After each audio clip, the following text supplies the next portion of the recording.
Okay, hello, anybody that is interested in hearing this little video. My name is Chad Argon, and I used to go to Sure Foundation Baptist Church in Spokane. And I left that church around Easter time, about a week before Easter, or the week before Easter.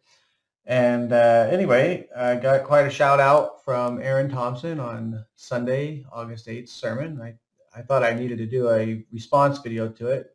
Thought he took some cheap shots at me, and he did not use my name, but everybody that heard the video that knows anything about Spokane or anything like that, they know exactly who he's talking about. Got lots of amens, and I thought that I needed to just kind of clear the air on some things. So I've never done a video like this before, so the quality will probably not be that great. I'm going to play this video from Sunday morning, and I'm going to respond to pretty much all the points in it. So here we go.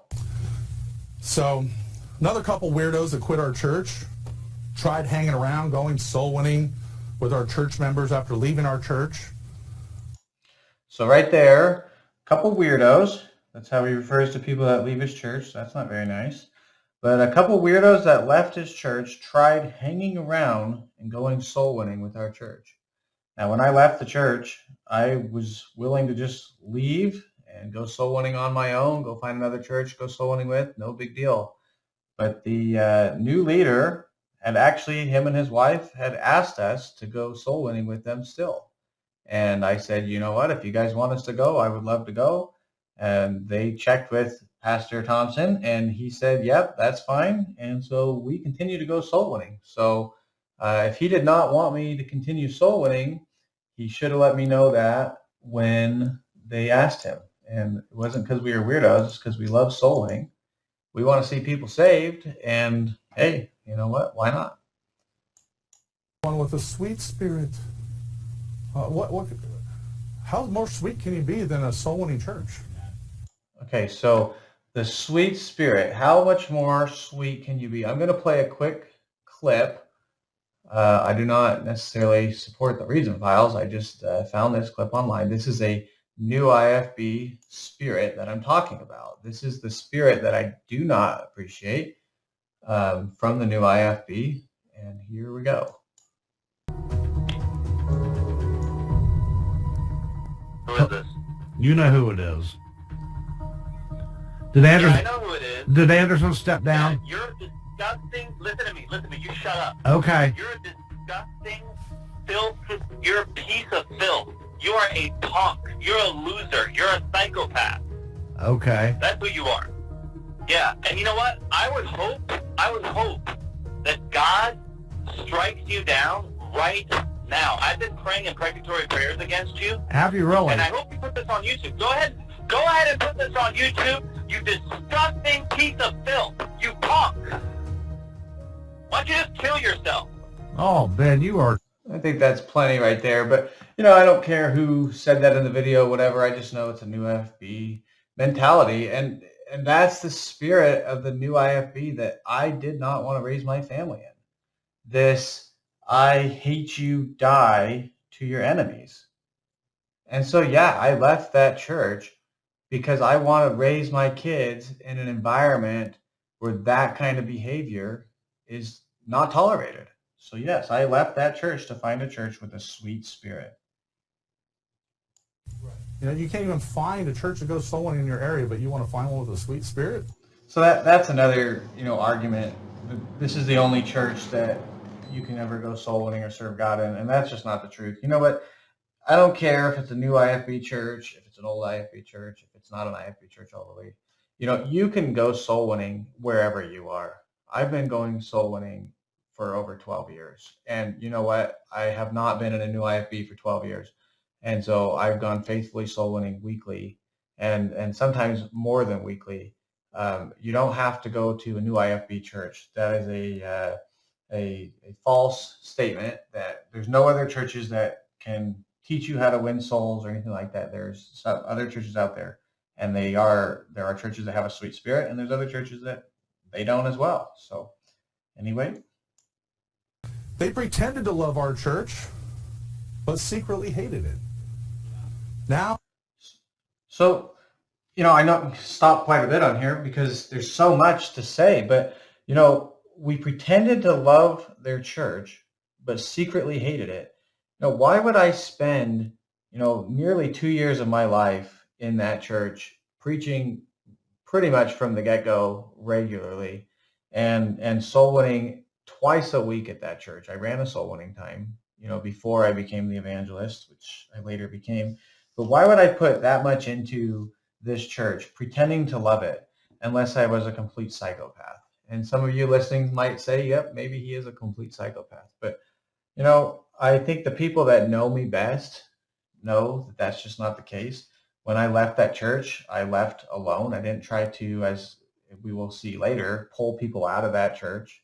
I actually still love the people that are at that church. I did not pretend to love it. I did not secretly hate this church. And I think that's a railing accusation. A lot of times Aaron Thompson will say, this guy's a railer, that guy's a railer. Yet he's railing on me, and he continues to rail on me through this video. Oh, these people have multiple fake accounts, and So, this whole thing with the troll accounts, he claims we have multiple troll accounts, and we got busted red-handed. He's supposed to before you say things, you're supposed to make diligent inquiry. The thing about it is you can't sit there and say, oh, you have multiple troll accounts. I mean, later in this video, he's going to accuse me of having hundreds of troll accounts, which is just it's completely ridiculous. And so, you can't get up, and he does this a lot. He gets up and makes bold statements with very little to no evidence. just, let it go, but they just will not stop. They have accounts pretending to be me. It's funny that We have accounts pretending to be him. Now, first of all, this is a complete lie. I do not have accounts pretending to be him. And I've told him that on several occasions because he constantly texts me and accuses me of stuff that I did not do. And so I have an account, or we have accounts pretending to be him. Where's the proof of that? Where's you gave your little speculation a second ago. Where is the proof that we have multiple accounts and we have accounts pretending to be him? Well, it's a lie. I mean, he might think that and whatever, but there's no proof for that. And the fact is, it's not true. So even if he says he has proof, I'd like to see the proof because it is simply not true. after all that stuff happened, when I preached against that one pastor, that, all these cyber troll accounts get made on the same dates that Remy's preaching a sermon, or that, Daniel's preaching a sermon, and they even remotely think it's about them. There's some of them have hundreds of dislikes. It's how many cyber stalking troll accounts have you actually made? Because you have to have a lot. I preached that sermon on Wednesday night or Thursday night, and it had the last time I looked at it, it had 51 dislikes. All their accounts probably, or maybe their little buddies that left with them or whatever. Okay, so right there, he says they have fake accounts pretending to be me as a fact. And then he says hundreds of troll accounts, and they're all theirs. He says it like it's a fact. And then he says, or maybe it's their buddies or whoever. And so this is what he does. He throws stuff up against the wall and hope it sticks. And some of it sticks according to what these people perceive, and the rest of it falls down. And it doesn't matter because he got some of it to stick. See, right here, you just got to think about the way he words this. They have all these accounts. Or maybe there's somebody else's that they know that are buddies with them. So are you sure there are accounts? Because they're not. Or is it one of our buddies? Or is it maybe somebody else that is totally unrelated? You see, you can't make bold statements like that accusing people of stuff when you don't know that for sure. And I'm telling you, what he said right there is a complete lie. But every sermon I preach, every sermon that Remy preaches, every sermon that Daniel preaches, that they remotely think it might be directed at them in any way, shape, or form, they go on unlike rampage. Lies. So, they like to say that they were such a blessing to our church, but really they just sucked. They did. They sucked. They were crappy. His sermon sucked. So, okay, right here. So we just sucked. That is how your pastor, if he's your pastor, that is what he will be saying about you someday, if and when you leave this church, that you suck. Because you know what? If I sucked so bad, then why was there a push to ordain me? You know, Aaron Thompson had told me on several occasions that he wanted me to be the pastor. And so if I sucked, why are you trying to become or get me to become the pastor? You know, March of 2021, so this last year, was the second year anniversary. And he had called me and told me that he wanted to ordain me on that March, even though I told him that I did not want to be the pastor. I preached a sermon in 1 Timothy talking about how I did not desire the office of a bishop. And he called me and said, "Oh, I heard that, and you know that stinks because I was really wanting to ordain you." And so, you know, it wasn't another month, maybe month and a half, 2 months, that he came down to do the anniversary service and not ordain me because I didn't want to be ordained. But the thing is that if I just sucked, you know, why are you coming down and preaching a sermon called "Need Pastors Will Train"? And then afterwards and before, you know, you call and say, "Oh, I hope that didn't offend you. I really think you guys would do great at this position." And so either you're lying about us sucking, or you're lying about the other thing where you wanted to ordain me and we would make great, you know, pastor and pastor's wives. So which one is it?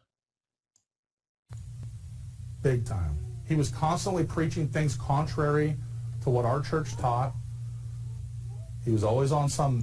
Okay, so my preaching sucked big time.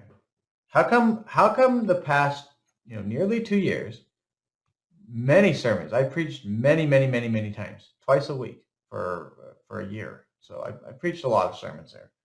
How come if my sermon sucked big time, I never heard that before? Because I've heard him tell me that my sermon was great, you know, on the occasional time that he mentioned it. I've heard his wife tell me that she enjoyed, you know, such and such sermon. And so if my sermon sucked big time, there's two problems here. There's either way there's problems. Number one, you've never listened to my preaching, which means that you have me running your church without even checking in to see how I'm doing, which makes you look bad. Or number two, my sermons do suck, but you just continue to let me, a sucky preacher, continue to run your church. So either way, if my sermons sucked big time, that makes you look bad. Okay? And the other part is you say I'm teaching contrary things constantly, contrary to what we believe. How come I never received correction? The only time I ever got corrected, if you will, the whole time I was there, and it wasn't really, I mean, if you can call it corrected, is when I put the Christmas tree up, thinking that I know the pastor likes Christmas trees. I'm pretty sure he does. He said later that they have one in his house. I put one in the church, and he said, "Oh, we might have to take that down. I'm going to let you leave it up, but we might have to take it down if somebody gets upset."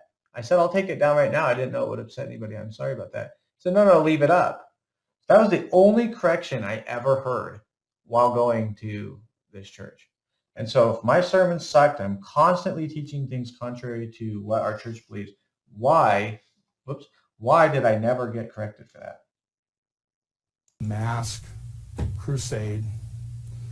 You know, I knew that they were... Okay, so I'm on this mask crusade. So I have a very different view about the mask mandates than Aaron Thompson does. And I've expressed those views to him. And he told me that, you know what, I don't want a clone, and you're welcome to preach the way you believe on that kind of stuff. And he let me preach that stuff. He wanted me to close the church down and do live stream. And I talked to him about continuing the services. And he told me that if I was willing to take the heat, if we got heat for it, you know, police or whatever, then he would allow me to continue the service. It's a small congregation anyway. It didn't draw a lot of attention. And he said if I took the heat for it, then I can do it. And so, you know what? I said, all right, I'll take the heat. If something happens, please show up. someone gets arrested, whatever, I'll take the heat for it. We never had any heat for it. I've definitely very different beliefs on the masks. I think the masks are ridiculous, and anyone that knows me knows that. But he told me that I can preach the way I want on that, and he's never corrected me on that. And so if he had a problem with it, again, that makes you look bad if you had a problem with it and you never said anything about it. Enemies at the anniversary that we had. Because And so that's the thing. At the anniversary, later he said, are you okay? You didn't really seem yourself. I'm really nervous. I'm doing a lot of work. A lot of people are there. I still went soul winning twice during the anniversary weekend. I was very much involved in the anniversary. Okay, so to say I was an enemy at the anniversary, that's a pretty big statement to say too. I just wasn't that excited about the anniversary. My heart had kind of left from the new IFB. I wasn't as excited to be there. And so when the anniversary came, I wasn't all just giddy and ready to go. I was thinking, oh man, a big crowd, it's a lot of work. And I just wasn't as excited to have an anniversary service. Does that make me a secret enemy? If I'm not as excited or on the same page, am I an enemy?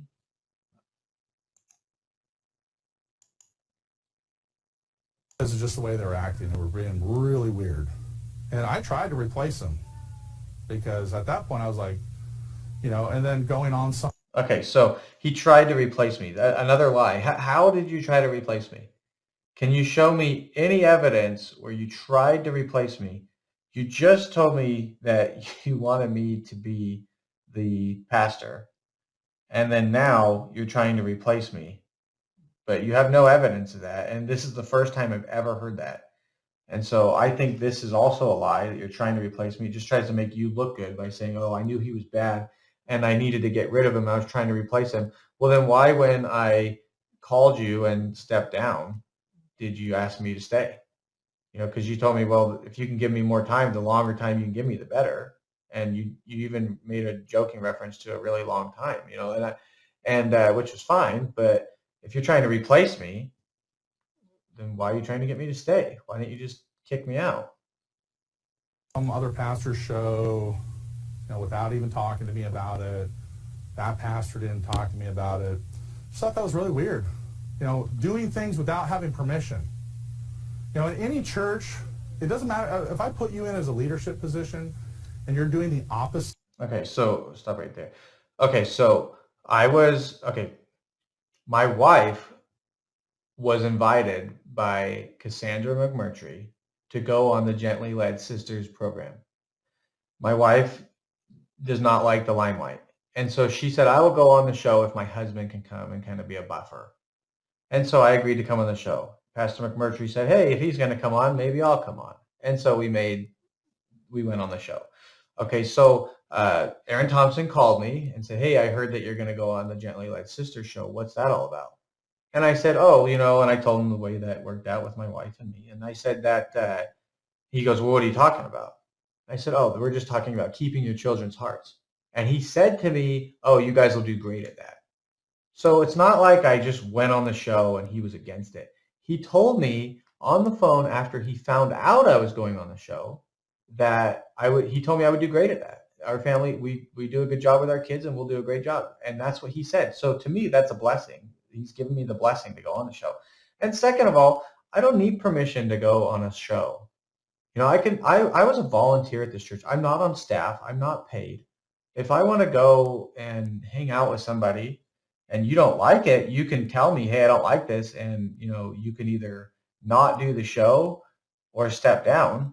I mean, he could have drawn the line in the sand on that. But you know what?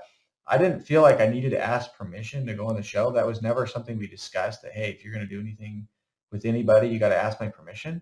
So to me, it's like, yeah, somebody invited us on the show. So we went on the show. Big deal. The only thing that was wrong with it is that he doesn't like the people that put the show on. And so, you know what? His personal beef between them is irrelevant to me. And I didn't even know at that time how thick this beef was. I didn't really think there was that much beef.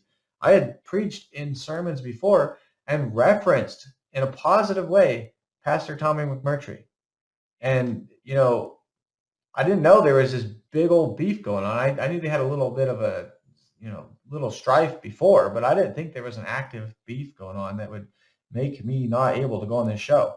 But, if he didn't like it, he shouldn't have told me that we would do good on the show and essentially give me his blessing at that point. So And preaching the opposite of what I want you to, you're not a good follower. So is that a sweet spirit? But I knew that they would reveal themselves as the enemies that they were. I just knew it was a matter of time. I called it. So, just real quick on being a good follower, I'm not doing the opposite of what he told me to do. I did everything he told me to do and more. But, we discussed our differences. Aaron Thompson told me that I have the freedom to be my own person. He doesn't want me to be a clone of him or Pastor Anderson or anybody else. I'm my own person. My personality is, I am what I am by the grace of God. And so it wasn't that I wasn't being a good follower. He just got mad that I went on the McMurtry show. But he didn't oppose it, so that's his fault. And they, they didn't disappoint me. So, but I'll just tell you this, our church up there is so much better now. I would really like to know how the Spokane church is doing so much better now. Because I just would really like to know that. I know there's no piano player, which is not a good thing for the church. The guy that took my spot has only been saved for a year and a half. And I mean, he's a great guy and everything, but he doesn't have that much experience. I know that they don't have any real growth. Maybe a visitor, one or so has been added. I would like to see how the church is so much better. This is just a way to get another jab in. The church is so much better since you left. Because I can tell you the people that I have talked to that either still go to that church or have been to that church recently, they don't say it's better. So the church isn't so much better. I'd like to see how that is. It's just a way to make me look bad. They're in such better shape now. Such better shape. They're doing better than ever. I love it when the trash takes itself out anyway. Just spared me the opportunity of having to do it myself. And this is the spirit of the new IFB that I do not appreciate. And I preached against while at Sure Foundation Baptist Church. The trash has taken itself out. This is a typical new IFB thing. Somebody that you don't like leaves your church and they took themselves out. They're trash. You see, folks, people that are listening to this, if you go to that church and you leave, you will be considered trash one day. That's the part that's scary to me. You leave the church and you are trash. And another thing, this is not original. This is not like, oh, Aaron Thompson just came up with this. This is a copycat. He's heard other people say this. This is not new to Aaron Thompson saying the trash is taking himself out. I wonder where he learned that. He doesn't really come up with his own stuff. So I'm trash. I've heard other people, this isn't really part of what's going on here, but I've heard other people in the satellite churches, the other satellite churches, saying similar stuff. The Argons, or they won't say our name, they just subtle jabs. They were moldy. They're like moldy fruit. They're not a blessing. They're a cursing. It's like, that's how people look at you from this church when you leave it. That's not a very that's not a very nice way to treat people when they leave your church. Just let it throw that out there. So thank you. They munched and crunched themselves. They roasted and toasted themselves. They shredded themselves alive. They ripped themselves to shreds. And I'm glad they're gone. So, but they still stalk every sermon. That's weird. So we don't stalk every sermon, actually. It's weird in that, we can't just leave and live our lives. We leave, we go to another church, we have other friends, we do our own thing. And someone like Aaron Thompson, it's usually Aaron Thompson, so I shouldn't say someone like, but Aaron Thompson will get up, preach a sermon, or it would be one of the other, satellite churches, but someone in the Sure Foundation Baptist umbrella will preach a sermon and say these things about us, and we get text messages from people. So, just last Sunday, we're at our church enjoying the day. It's a nice, beautiful day. And instead of enjoying the day like we just were, we're getting text messages from people. You wouldn't believe the stuff that they're saying about you. Oh boy, people are saying it again. Oh, he's at it again. And so we're not stalking every sermon. It's just that people listen. And when they hear you do nasty things and say nasty things to people, they tell those people. That's just natural. If I was listening to your sermon and I heard you talking about somebody who I considered a decent person and you were saying something nasty about him, I would tell that person, hey, you ought to listen to what he just said about you. It's just a natural reaction to it. And so I don't blame the people for sending the text. I'm mad that there's text to be sent because you can't go and just leave us alone. You have to make your little jabs all the time and then later say, well, I didn't say your name. That doesn't mean anything because everybody knows who you're talking about. And so we're not weird and stalking your church. You're weird because you won't let it go that we don't go there anymore, and other people too.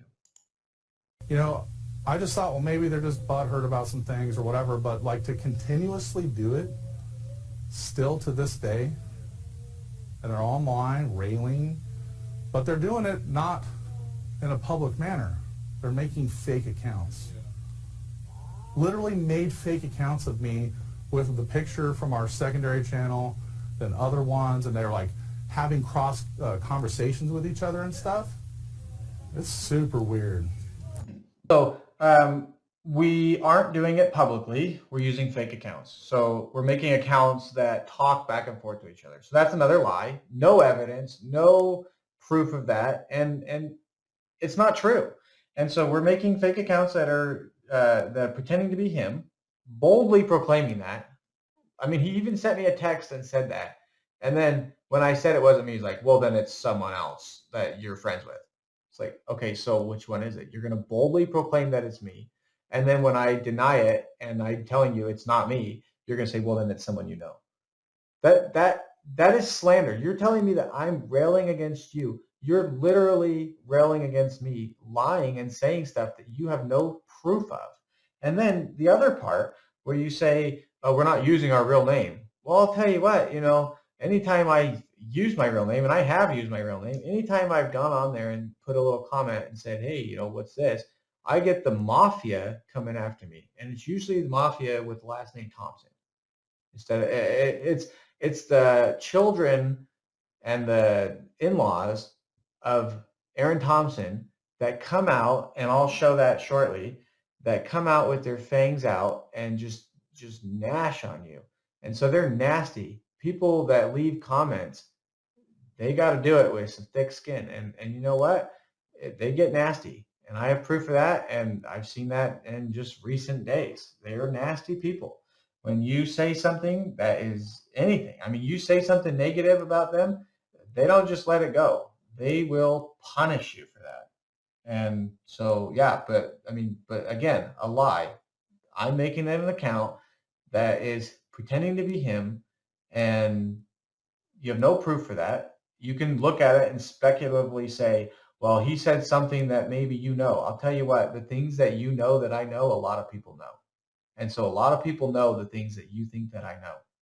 I don't have information that a lot of people don't have, just to let you know. So that's not me. Made fake accounts of me with the picture from our secondary channel, then other ones, and they're like having cross conversations with each other and stuff. It's super weird. I mean, that is freaking strange. Okay. Excuse my language, but okay, we excuse your language, but we all know you meant the F word. So just another thing I just thought to throw out there. Frickin' strange. I mean, that's the kind of stuff. It's like, I don't want my kids hearing that every week. Frickin' strange. I mean, especially from the pulpit. And excuse your language, because we know you meant the F word. I didn't say the word, so I'm sorry. But anyway, yes, you kind of did. These people have a false humility. Ralphie said fudge. They act humble and pious, but in reality, they're just another adversary. And I really find it strange that they would do this, because this is what usually the reprobates do. Uh-oh. Am I calling them reprobates? No, I'm not calling them reprobates, yeah. but I'm saying they're doing what the reprobates do. That makes you suspect in my book a little bit. everybody who leaves Sure Foundation or many new IFB churches, I hate to say it, they leave a new IFB church, they leave Sure Foundation, they get attacked first, then they respond to the attack, which is then labeled railing, which is then labeled, oh, this is what unsaved reprobates do. So he's allowed to attack. If you respond, you're a railer, and you're just like everyone else who's a reprobate who attacks our church. That's how you're treated. If you respond to an attack, you're potentially a reprobate now. And once you get labeled a reprobate, then all bets are off. They can do whatever you want. It says, let no man beguile you, and the reward in a voluntary humility. You know what that is? They're not really humble. And worshiping of angels, intruding into those things which he hath not seen, vainly puffed up in his fleshly mind. Turn to the next chapter, chapter 2, verse 23, it says, which things have indeed a show of wisdom, and will worship in humility. So it's a show of wisdom. It's a show of humility. What's a show? Hey, you're putting on a show, right? And neglecting of the body, not in any honor to the satisfying of flesh. Talking about these people that just like act all pious. They act like they're humble. They act wise, but they're really not. And, you know, for people that have a sweet spirit, that's pretty weird to go and just totally go and try to nuke your old pastor. There it is.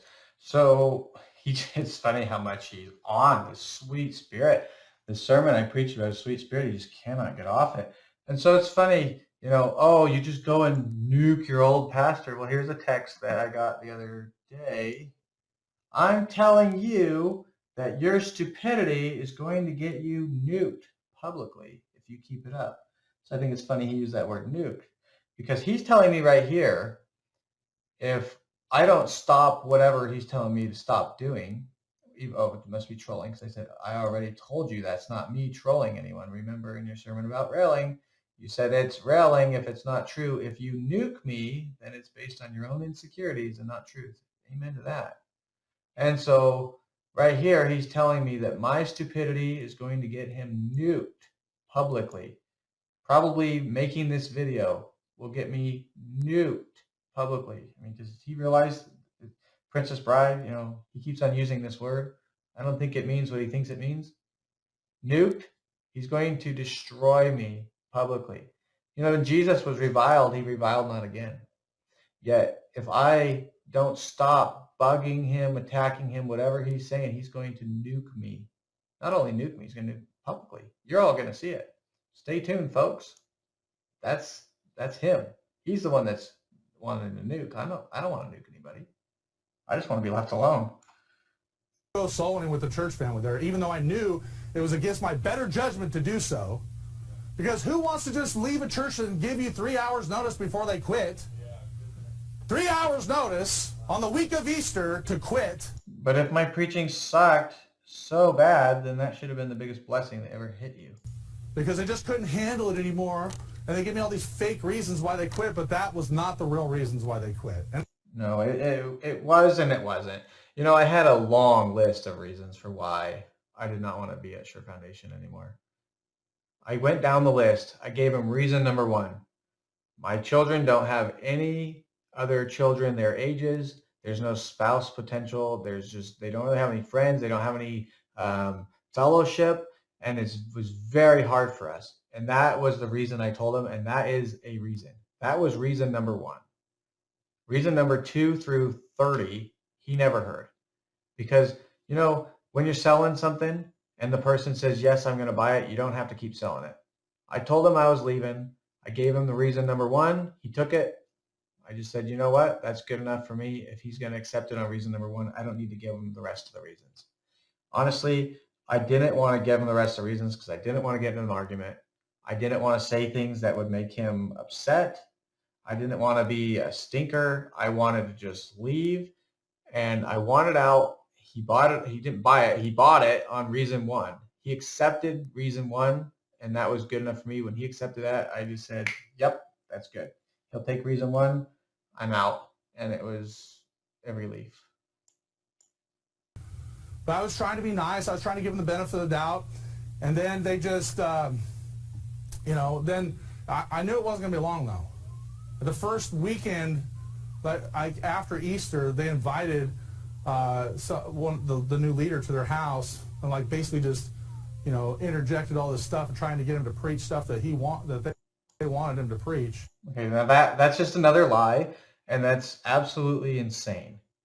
Okay, so if I wanted to have a certain sermon preached, I would have just stayed there and preached it myself.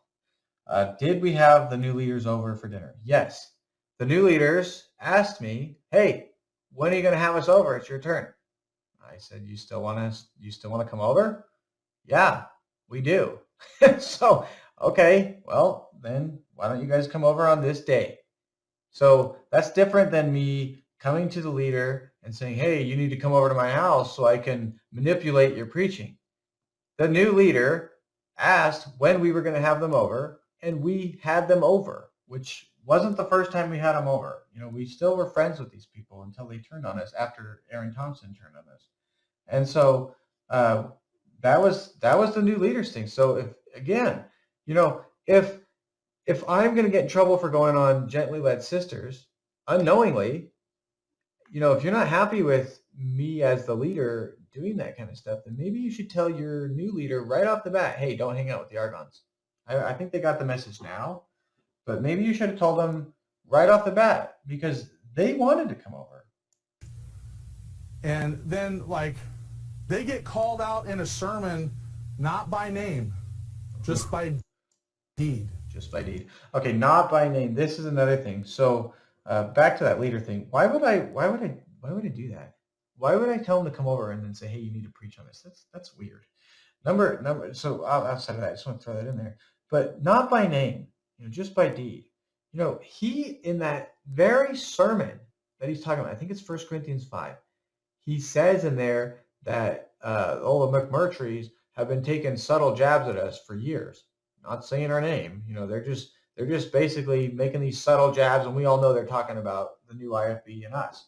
And so here he's in that sermon, he's saying, "Hey, these people are taking subtle jabs at me." He hates subtle jabs. Yet when he takes a subtle jab at me by not using my name, which is more than subtle because everyone knows what he's talking about,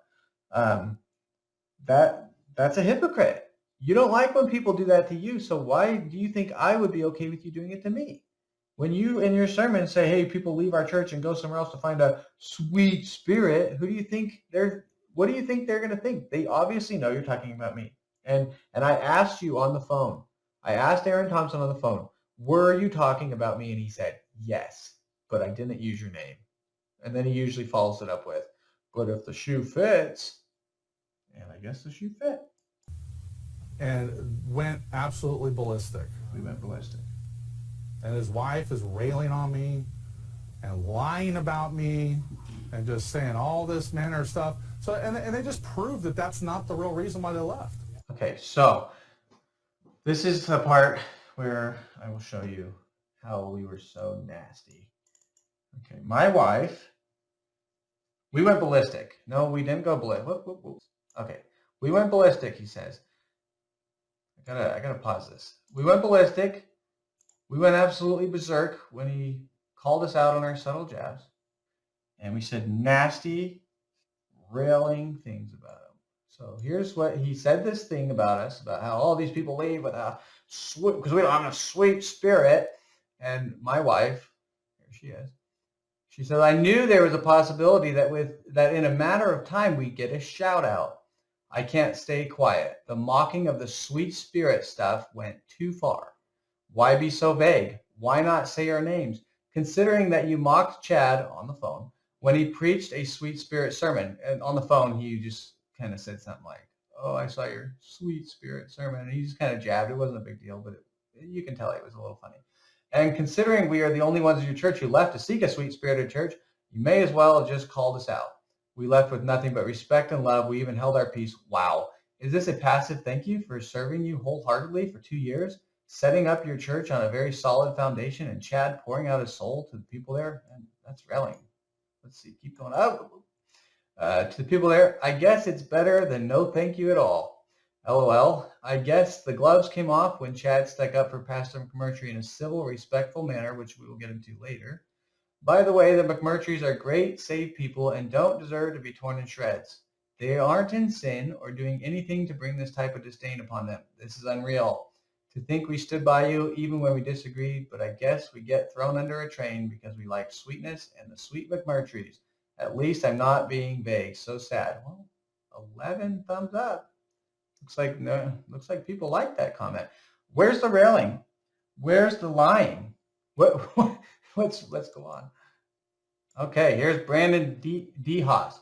This is either Brandon or Nia, as far as I know, which is Pastor Thompson's daughter and son-in-law.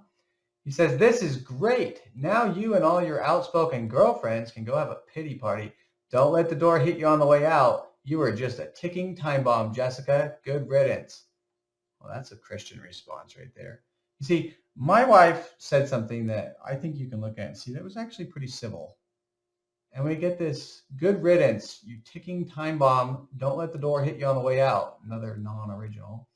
And so, here I go responding. That's a nice, godly Christian response right there. How sad that you would act that way. That kind of attitude will show up in your children later, sad to say. And that is true. And you know what? That's the attitude that he has. And guess what? It's showing up in the children. And then my wife right here, a ticking time bomb who prayed for your baby every single day and stood up for your family. Wow. When their baby was sick, my wife prayed for her every day. And I guess all your hyper-spiritual talk from yesterday goes out the window now. I can't remember what she's talking about there. Shouldn't disrespect the man of God, right? Or just not the one that you like best. Or better yet, just let your wife call him out for you. Hypocrisy at its finest. Oh, here comes Remy. Remy, the Charity Baptist. I think he should change that to non-Charity Baptist. It says right here, wholeheartedly, kind of like David said, perfect hatred. I can't stand you guys. Wholeheartedly, I can't stand you guys. So he's saying, with my whole heart, I can't stand you. What a nice charitable thing to say. Again, you can't control your emotions and go on a public rant. You guys are just like backpedaling and snaky friends. To think we stood with you guys even when we disagreed with you. Oh, you mean like when you attacked me on Facebook post against a public doctrine my dad clearly stated? Why don't you and your husband get off of YouTube and read Romans 13 and 1 Peter 2:13? I'm not going to go into that real quick or very much, but basically that was a stance where Remy believes that you should obey the government to the same level that a wife or child would obey her husband or their parents. It's very weird doctrine, and it's probably still on there. I think I have a saved copy of that sermon, actually. It's very weird, but he takes it to a whole new level. And in that Facebook rant, I responded to it and asked him, because he's saying you have to obey every ordinance. And I asked him if that applied to Border Patrol, and he flat out ignored me. Still never got an answer for that. Anyway, I don't want to open a can of worms there. It says to obey every ordinance of man and stop being weak Fox News Baptist. So I don't watch Fox News. I don't think I've ever watched a show from Fox News. So I guess I'm a Fox News Baptist because I don't believe what you believe about the masks. What man leading a church quits without giving a decent heads up first and then gives some dumb excuses that are full of crap about why you're leaving? Go to your Pope in Rock Falls. See, the whole reason the Thompson family turned into what looks like the Manson family is because of right here, Rock Falls. For some reason, they hate my Pope in Rock Falls so much that if I like anything about him, they just hate me for it. And you know what? Truth be told, the first time I ever spoke to Tommy McMurtry was on the Gently Led Sisters. We started the show before the camera started going, or before the recording, with nice to meet you. Never met him before, but he's my Pope. And stop watering down good church members. You're weak and cowardly and have no love for the church members in Spokane you left high and dry. But wait a minute, Charity Baptist. Your dad just told me just now that I sucked big time and that me leaving made the church way better. So maybe it was love after all. Oh, here's Jessica railing. Attacked you? I said, I wonder why we were part of the circle after all the nastiness in that Facebook group. She said, it makes me wonder why I'm a part of this circle. And you know what? That's why we left. That's all I said. That was not an attack. You cannot stand us. Wow. Wow. And then he says, you know what a godly Christian doesn't do? They don't leave a church without a leader on a day notice like an unstable spiritual babe. So your kids can find a loser to marry in the old IFB. Maybe you missed this in the Bible while you were drooling over Pastor McMurtry's sermons. Interesting. So here's another thing. You leave the NIFB and there's only losers available. If you leave, the old IFB is filled with losers, according to Charity Baptist, which is Randy Thompson. And so let's see. A godly Christian doesn't leave a church without a leader. A leader. I thought he was a leader. I was there for almost 2 years. I think he preached there 2-3 times maybe. I thought he was the leader. I made the church better by leaving. So I don't know what you're talking about. Okay, let's see. More Charity Baptist. Now you're backpedaling too, huh? You liar. This is how they talk. I mean, this is how they talk to you when you leave their church. Go back and read what she wrote. Look at the nastiness that comes from this, the things. You thought my post was against your husband and it wasn't. And you threw a big tantrum like a spiritual babe. Oh, another spiritual babe reference. Well, this comment really is because I'm not a coward like you and you're kind. So we're cowards because we don't say bold statements like nasty Remy. Should be nasty Baptist, not Charity Baptist. Here, Remy, we don't watch Fox News. Never have. Ha ha.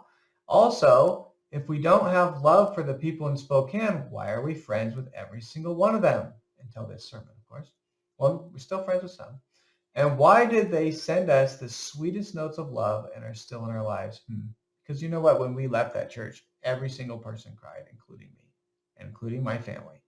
We love, not loved, we love those people. And even though they have thrown us under a bus since this sermon, we still care about them. So here he comes again. Why was Judas friends with the apostles and they never suspected it? Oh boy, this is the pre-reprobation Judas reference, because your lovey-dovey, gushy fakeness is hard to see through. And no, the reference to Judas, not yet, is not calling you unsaved yet. So don't even say that. And here comes Mrs. Nia. Jessica, because the people of Spokane are some of the sweetest, most genuine and forgiving people. I think you tend to think too highly of yourself, Jessica. God builds the church. Do you want an honorable mention so bad that you would throw such a fit? Just mocking. I mean, just nasty. I mean, think about what she said and what they say back. My husband was nothing but a blessing. Okay, first of all, right here, they're going to later say that, oh, she just praises herself. Notice she's talking about somebody else, her husband. She's defending me. Okay, she's not saying I was such a blessing, although she was. She's saying my husband was a blessing. And then here's a guy who has a lot of brains. Look at him. He's a smart guy. Charity Baptist. I don't know who you are, but this isn't how you treat a godly family that faithfully served Spokane for 2 whole years. You don't look tough talking like this. And you know what, he's right. Whirlwind, I don't know who this is. A comment like that should come from Pastor Thompson. Do Pastor and Mrs. Thompson think that Chad Argon was a blessing to Sur Foundation Baptist Church? I'm thinking no. Well, before I left, I was told many times I was. His name is Remy Thompson. Yeah, he sure was until you guys got butt hurt with COVID and the new IFB spirit. You're selfish at best, snakes at worst, good riddance. That's how you get treated when you leave this church. Good riddance. Ask him yourself. He said nothing but kind things to our faces. Chad was nothing but a blessing, period. See, she's talking about someone else, not herself, because that's what they kind of accuse her of. I said, selfish at best? You know, Remy, you might want to check your heart. Someday you will see the fruit of this attitude. A haughty spirit goes before a fall. I'm serious, man. Are you aware of how you come off to others? And seriously, Remy, are you aware of the way people see you when you talk? It's so arrogant and so hateful. People see it, and I just think you should rethink the way you come off. Actually, Brandon Diaz, I don't think much of myself at all, actually, and absolutely God builds a church. You know, Jessica doesn't puff herself up. Jessica thinks very lowly of herself, and I think very highly of her. She's a great lady, but comments from people like this really tear her down and actually really affect her. So, lifting up your brethren, being a good Christian, someone that, you're there for your brother, that was totally lacking from these people. I'm Remy Thompson, and with respect, I don't care what you think, brother. There's much you don't know about this. And there's also much you don't know too, Remy. I don't care how I come off to you.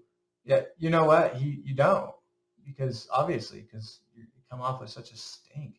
The Lord knows my heart, and I'm content in that. I think I responded to that in a second.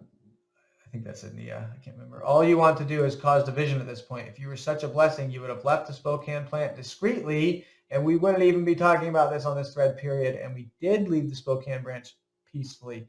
We left them discreetly. The only reason we're talking about it is because here, in this sermon, he has to say something about it. First, he has to talk bad about other pastors he doesn't like, and then he has to say that people leave our church that have a sweet spirit. Notice the title of this nasty text. And that's why we're talking about it. He said, okay, let's see. Keep going. Okay. Charity Baptist, Remy, please don't hold back, Remy. Why don't you tell me the whole story? What dirt do you have on me? This is the kind of garbage that turns nice people away from the new IFB. Young novices like you with no filter, and highlight here, no brains. And so, what do you have on me, Remy? They have, I'll tell you what they have, folks. They got nothing. Okay. I say, yeah, man. Oh, yeah, but man sees the outward. God sees your heart, Remy. We can't see the great things the Lord sees. Sorry. You telling us that God sees your heart. Yeah, God looks at your heart, Remy. He might think, man, this guy's got a good heart. But we see a stink. We see a guy that's not very nice. And so God might see your heart, but we have to look at the outward side. So remember that. Remy, Chad was a volunteer. He has the right to leave whenever he wants. Amen to that. He left on good terms, too. He wanted a change, so throw stones. Sad. Remy says, God knows the whole situation, and I'm content letting him judge. You know what else turns people off to church? Not having a church to go to because their leader ditched everybody. But hey, remember earlier in the video, he said it was the biggest blessing, and they're so much better off. Remy, I know quite a lot, man. You might not want to care what I think, but I really hope you examine your attitudes towards the Argons of this one. It doesn't reflect very well, and it really doesn't. I'm happy to know that God judges all this because I know he knows the heart. I'm going to skip through this because it's just going back and forth, but you get the gist. I wasn't the pastor. I was in there temporarily. Whoops, you can pause this and read the rest on your own. And so I do want to back up to this one because I think it's too funny to not go to. Right here, this is the set. Many, many times Remy will get himself foot and mouth disease, and his daddy will have to tell him to stop. So right here he says, my dad requested I stop replying on this. So this will be my last message. Thank you, thank you, thank you, because we can't handle anymore. I don't hate you, but I don't like you, but I do love you in Christ. I hope you guys can go do good works for God somewhere else. God bless. It's just like the little kid who's like, tell your brother you're sorry. It's like, I'm sorry. I don't hate you. I don't like you. And you're sticking the tongue out. I mean, this is a brat. I'm sorry. I hate to say it. I'm not trying to be mean here. This is a young child writing in a grown man's body. Robert told me not too long before this that I would make a great pastor, and he supported that. And I was really good friends with him, and I still care very much about his family, but he has since he doesn't feel the same anymore. So let's see. Not sure who that guy is. Doesn't matter. You can just read through this on your own if you want. The nastiness is pretty much gone. It's just a couple more little things. But you get the gist. Okay. Why would you Whoops, that was a lot. Okay, let's go back to the video. leave a church and then still want to go soul winning with the people there if you just couldn't wait to get out of there? Because I love soul winning, and I love the people in Spokane. It wasn't the Spokane that was the problem. It was the new IFB stuff. It was the leadership above Spokane. Spokane was a great church. Because a lot of the problem is that They didn't feel appreciated. Again, no basis for this. Where did first of all, we weren't appreciated, especially by the pastor. And I can get into that, but I mean, just real quickly, I mean, you look at his Facebook thread, and he supports and shares every one of Faithful Word Baptist Church, or every one of Steadfast Baptist Church, or whatever. He shares all their sermons. When have we ever seen him share? And very rarely, I've seen it before, but very rarely do you see him share any of the other satellite sermons. When does he, where's the appreciation for that? You never see, you don't feel supported. Part of it is that you just don't feel supported when you're running this church. And I really hope the new leader feels more support, because I did not feel any support from the leadership above me. And so, but you don't have any, you can't just say those statements that, oh, he left because he was unappreciated. I never said that. And they didn't feel appreciated for all the good things and great things they did for our church. You know what? I asked them on several occasions. Hey, and told them, hey, you guys could do homeschool field trips. You guys could do soul winning marathons or. Okay, so that was a very small church. My family was the only homeschooling family that lived in town. Okay, so what he's saying is here, you could do homeschool field trips. So basically, I could take my family out on a field trip. Okay, that doesn't make any sense. There wasn't a need for a homeschool field trip because no one else was there that homeschooled except for people that drove a couple hours away. So that's very difficult to do homeschool field trips. That doesn't make any sense. And then we could do soul winning marathons. Well, I run a full-time business. I have 7 kids. I'm a very busy guy. I don't have time to do a marathon. And so, you're saying like, hey, I told you could have done more work. It's like, that's what you're saying to me. We did a lot. I went soul winning twice a week, preached twice a week. And I had a lot of stuff going on in my personal life. And I just didn't have more time to add more to my plate by homeschool field trips and marathons. And first of all, and like I said, I was the only one homeschooling anyway that lived in town. You can do. I mean, the money's there. You guys can do.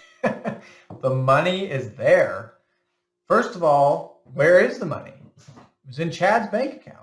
The only way to buy anything was if I were to purchase it and send in a receipt for a reimbursement. And it wasn't like it came the next day. I said, well, why don't you Venmo me the money for a reimbursement? Oh, I can't, I'm banned. Why not PayPal? Banned. It's like, that starts getting you thinking too, what kind of church has all these bans? I mean, you can't even do PayPal. And so the money's there. It's in my account. I got tired of buying things and sending in reimbursement checks or reimbursement receipts, waiting for a check. And so the money wasn't there. For the whole time, for over a year, we had been told, oh, I'm going to get you a credit card. Where's the credit card? As far as I know, the new leader doesn't even have a credit card. It's like after all this time, and I have records showing, hey, I'm working on getting a credit card. In fact, I have one right here. Right here, I'm going to show this. Look, this was in August 2020. I meant to ask you yesterday, have you had any luck with the credit card? Because in March, he told me he was going to get the credit card. I haven't because I keep forgetting to call him back. I'll get it done. Okay, well, it's been how many months from March to August, and we still don't have it. And so, how are we supposed to buy things like toilet paper, paper towels? We had coffee. How is coffee filters? Who do you think's buying that? It's me or other members. That's not how it should be. And so, you said the money's there to go on field trips and do all this stuff. Well, yeah, I have to pay for it and then out of my bank and then send a receipt and wait for a check to come. That wasn't that cool. And it gets old because, I'm a busy guy. I forget to send in receipts and it's just a lot to think about. I have to always write it down. I have to have it in a different folder or file and I have to look at it and just, it was annoying. So the money wasn't there. The money was where you are. We didn't have any money. I had to buy it. So that was August. Look at this one. This is March. Ooh, let's go back up here. I believe that was March 2021. I sent him, he's trying to reach out to Teresa. I sent him a lady that could get us a credit card. He kept telling me I can't get it. So then I send him right here a credit card application from Teresa. Just do this. Or I just sent this one. I get credit card offers in the mail every day. Just go to one of these. We'll get a credit card. My son needed a credit card. He wants to establish some credit. Got a credit card in 4 days. This is March 2021 now. Oh, I'm getting the message the bankers are not taking calls at this location. Why is this my job? Which card do you have with Chase? Freedom or Flex? Like, it doesn't matter. Give me a prepaid card for all I care. Just, how are we supposed to buy stuff for the church? I just paid this. Can you give me a check for that? And the $200 that I spent for fuel, not for me, for some other out-of-town member, I would buy fuel and get reimbursed for that. I would buy it. And then I would say, hey, I need you to send me a check. It's annoying. Money wasn't there. No. Never did anything extra. And then talks about in this sermon called A Sweet Spirit, which was a veiled attack, a lot of it at our church. I can link the sermon. I have all my sermons from YouTube were taken down or put on private, but I have all the sermons. I might link the sermon in the description. And people can listen to the sermon and they can decide for themselves, was this a veiled attack on the church, or was this just a sermon about having a sweet spirit, because it's very biblical to have a sweet spirit. Just like the welfare sermon that he preached was a veiled attack at our church, basically saying that once we stop getting the free handouts, then they'll turn against them. I mean, that's exactly what happened. I did say in that welfare sermon that, these people, I saw a thing on the news one time where these people lost their food stamp cards. Electronics, the system went down, and the people, instead of being like, hey, it's so cool, it's fine, we've been getting free food for months and months and years, so no big deal, we'll just come back when the food stamp card's working again. They raided the store and they destroyed this gas station. They threw the shelves over, and they're interviewing them. They were just outraged that their food stamp card wouldn't work. And in that sermon, I had probably mentioned that that news story that I saw, and said, that's the welfare mentality. That, hey, my handout's not working, so I'm going to get all mad about it and freak out. And that's exactly what happened. We left the church after serving for nearly 2 years, and we were giving. I didn't get anything in return. I didn't get a paycheck. I didn't get any perks. I didn't get any food or gas or housing or anything. I didn't get nothing. I went for almost 2 years, serving, left. I'm sorry, guys, can't serve no more. Oh, okay. Now we're going to treat you like the text we just saw, and we're going to call you out in our sermons and force you to make videos like this. Why? Because of the welfare attitude. It wasn't an attack on the church, but it's funny that it turned out to be almost prophetic. But anyway, I'm not going to talk about that one. I'm going to talk about the Sweet Spirit sermon, because I listened to part of it last night and it just pissed me off. So here's what's funny about that. You listened to it last night and it pissed you off. That's big fighting words there, but what? You pissed you off. Why didn't you listen to it when I preached it? As a shepherd, under shepherd over the church, shouldn't you be paying attention to what your satellite leaders are preaching? Wouldn't this have pissed you off a long time ago when I first preached it? And then you could have corrected it and been a good leader and said, hey, you shouldn't have preached this sermon. But in all reality, and I hate to say it, he's too busy listening to Faithful Word Baptist and other Baptist churches that aren't his churches. Look, don't start 4 satellite churches if you can't pay attention to what's going on in them. And so, it pissed me off. Why? Because you never listened to it before. Or you listened to it and it didn't piss you off before because you liked me before. And one of the things in that sermon that he said is that when this mass thing is done, we need to go to the rest homes and the retirement homes and love on these people. We need to show them we have a sweet spirit, blah, blah, blah. In the meantime, before coronavirus hit, what we did? We did go to the retirement homes. We did go to the rest homes. We did have a men's scheduled preaching, and I did. Okay, so I said in my sermon that when this thing is over, the mass thing is over, this is what he says, we should go to the nursing homes when the mass thing is over. He'll say it in a second that I said, basically, I won't go with a mask. Like we should go, but we would not go without a mask. And I did reference The title of my sermon today I'm going to play a clip there for you because I want you to hear it for yourself and see it. Is that what I said? Did I say that we should go when they lift the mask, or did I say we should go when they let us back in? What's going on here? It's not letting me. But it develops Right sweet kids. I'm waiting for the day when we can get back into the nursing homes. I love nursing homes.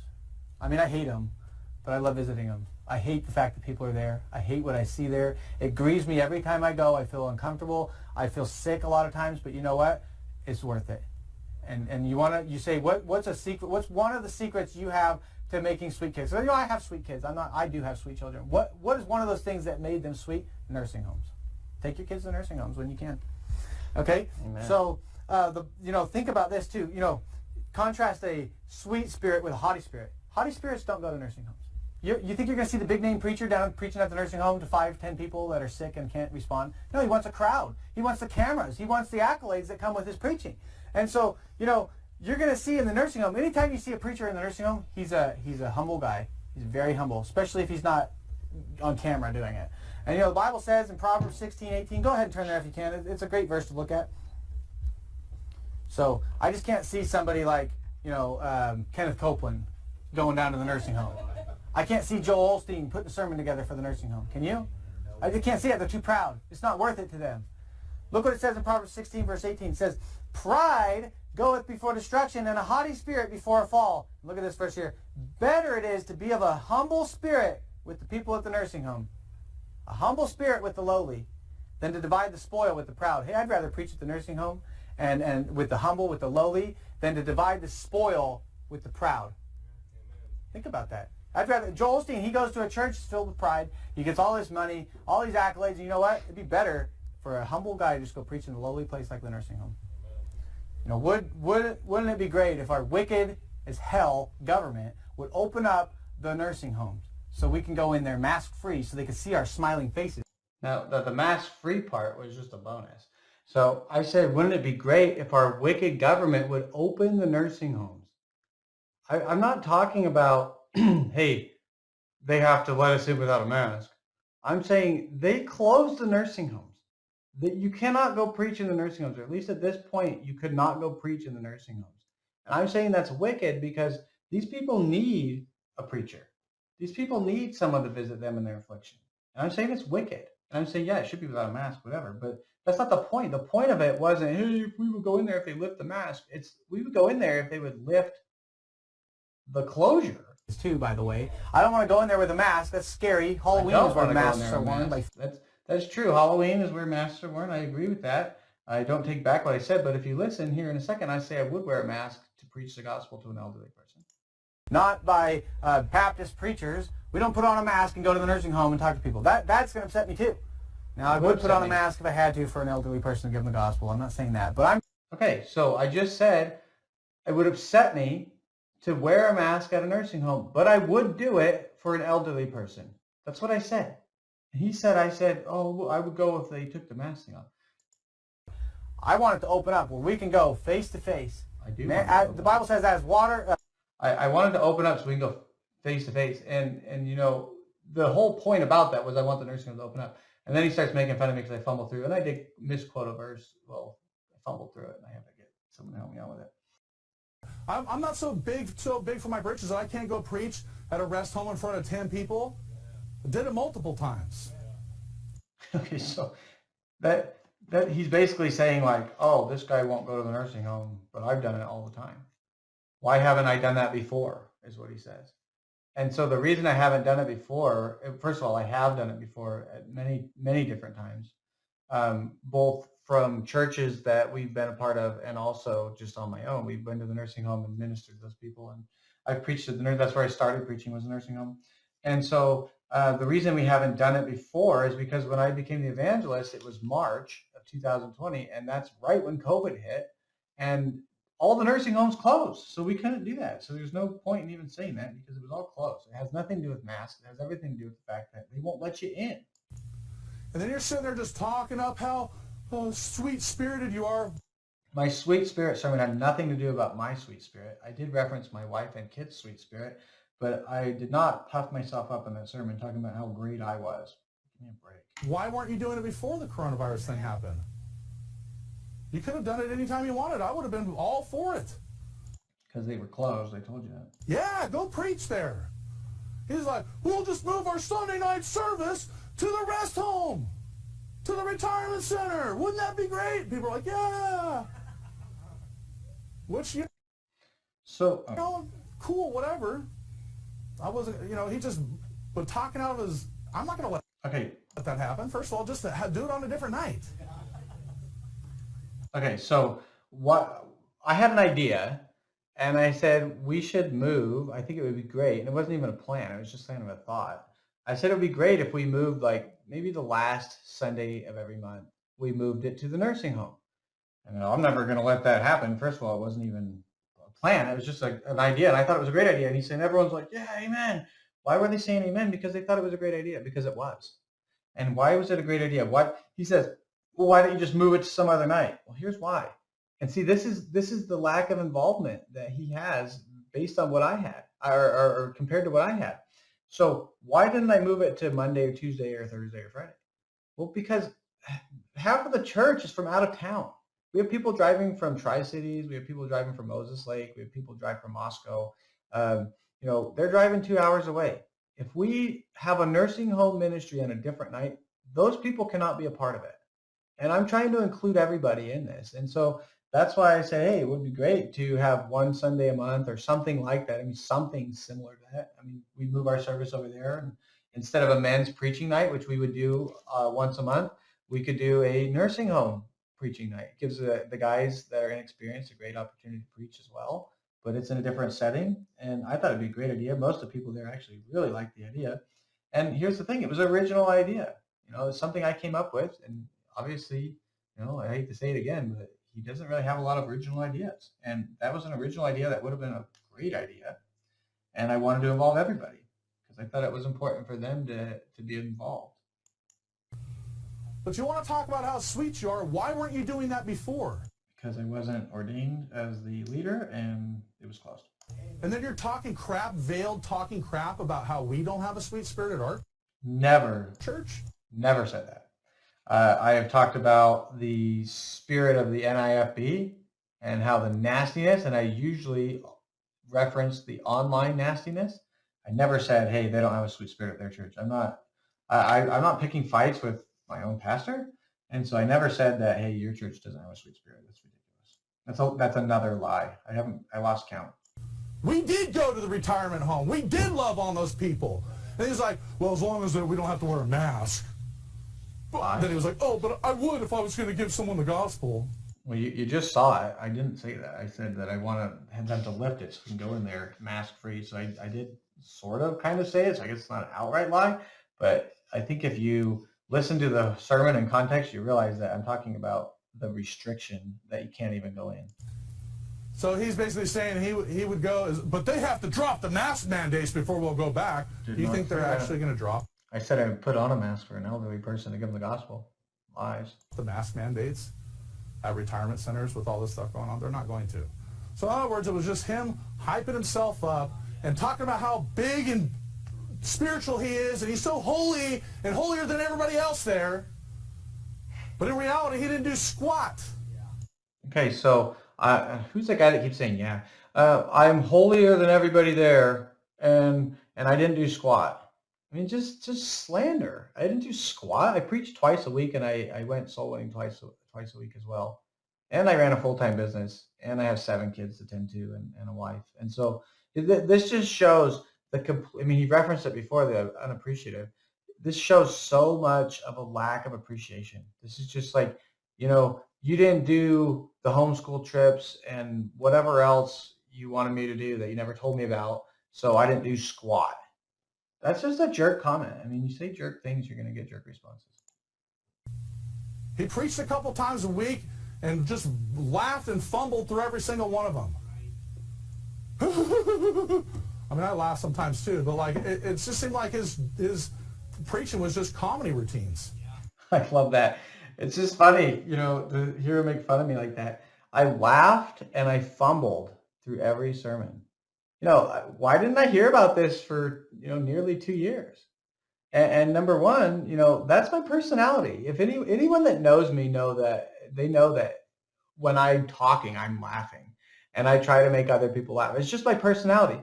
The thing is that when I preached, my personality came through. Unlike other people who try to mimic other people.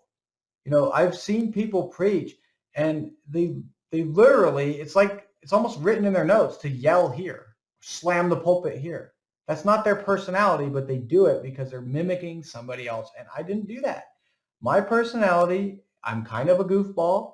I like to laugh a lot. But you know what? My comedy routine that you're calling it, you never told me that before, number one. And number two, my comedy routine was filled with Bible. And it wasn't always a comedy routine. I was very serious. I took the job very seriously. I would tell jokes many times, though, not like dumb jokes, but I would just laugh. People would laugh when I preached. And I've had many people tell me that they learned stuff and people liked my sermons as far as I know. So I always got positive feedback. I've never once had somebody say, hey, you laugh too much and your sermons suck, including you. You never told me that.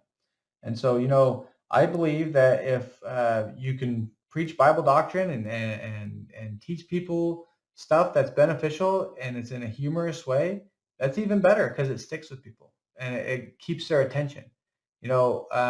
Somebody that's real dry and just hard to follow, they don't, even if their doctrine is really good and stuff, it's really hard to really like that person. Not as a person, but as a preacher or a speaker. But a person that gets you laughing, that's, they get eye contact that way. They're engaging with you. That's how you get people to pay attention more. And so I'm sorry that it was a comedy routine that you hated so much. But you know what? Should have said something about it a long time ago instead of telling me how I suck so much now.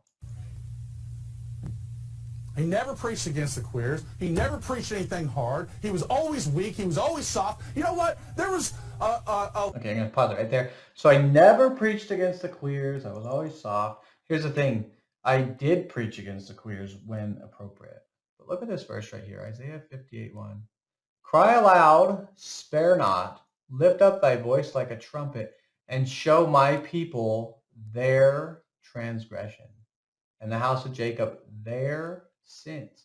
So see, why didn't I preach on queers every week? Why didn't I preach every week fags, reprobates, queers? Why didn't I do that? Because I'm trying to show the people. When I prepared my sermons, what I'm thinking is, what do the people in this congregation need to hear? That should be most pastors, I believe. I believe that your goal should be to edify the church. What does this congregation need? What kind of a rebuke do they need? What kind of an exhortation do they need? What kind of a encouragement do they need? What do they need in this room? Not what does YouTube want to hear? What gets the most views on YouTube? What's going to attract the most attention? I'm trying to show the people in the church their transgression, mine included, and the house of Jacob their sins. Why is it that a lot of people, they just want to focus on queers? Let's just rip on the queers every single sermon. What are you trying to tell your congregation? Hey, I'm telling you what you need to work on. You need to work on this, bunch of queers. That's not what I'm trying to do. I was trying to edify the people in that church and help magnify our sin in that building. So I think it's weird that people focus on preaching about queers, and that's an accusation against me. Like, oh wow, he didn't preach on queers enough. Guilty, I guess. I did preach a sermon about Super Sodomite Bowl Sunday. That was about the queers, not all of it, but that mentioned them because the Super Bowl was filled with sodomy. But I guess that wasn't enough. I was there for almost 2 years. I should have had at least 20 or 40 queer sermons. I only had one or maybe two. Sorry. A child rapist came into the church and he didn't know. Okay, pay very close attention to this story. A child rapist comes in the church that I didn't know. Keep going. Sat through the service At the end of the service, he wanted to talk to him, and he said, I just got out of prison for raping my 12-year-old daughter. Did you do it? Yeah, I did.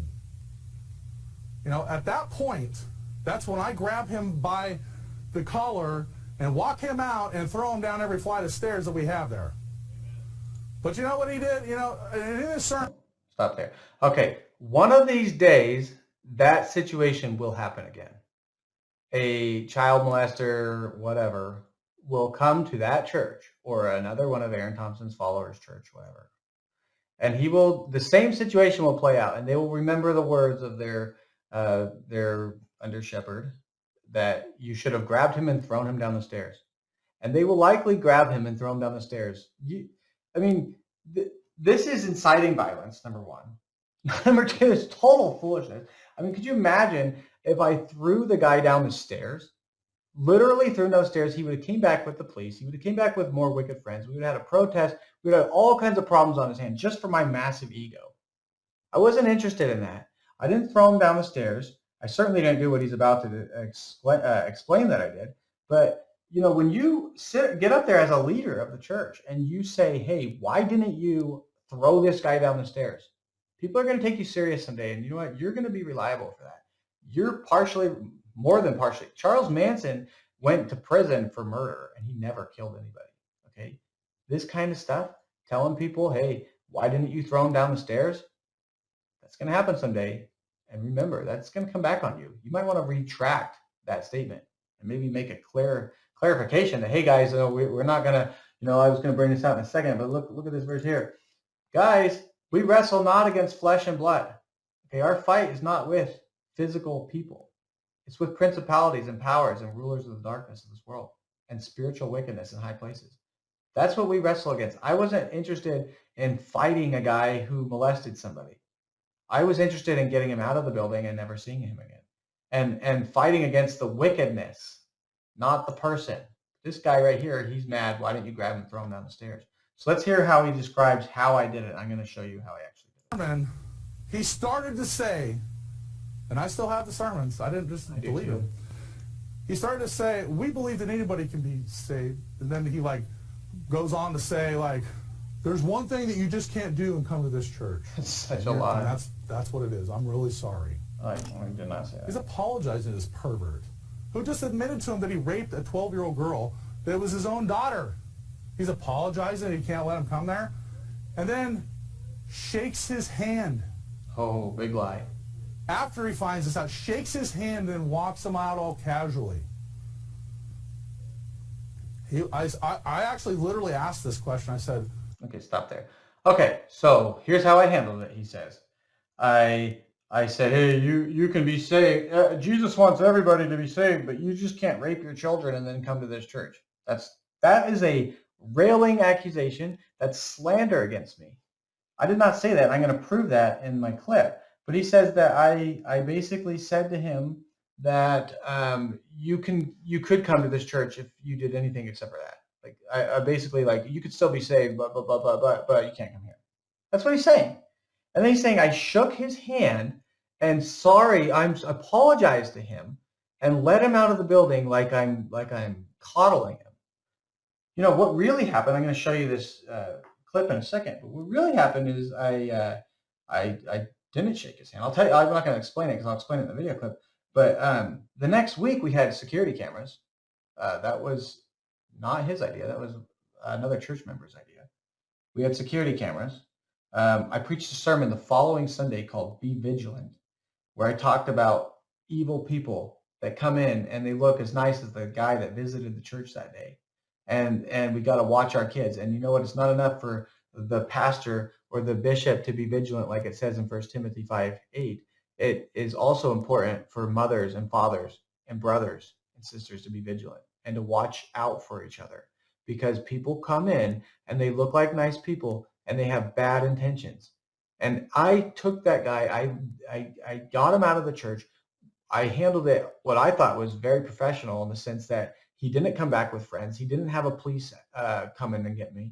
And we never heard from him again. I addressed it with the church. We never had a problem. And you know what? I was vigilant in the sense that I took care of the problem. I didn't create more problems in doing so. And so this guy, he raped his 12-year-old. He told me after the church. We shook his hand when he got there because we shake every visitor's hand. He told me afterwards that he raped his 12-year-old stepdaughter.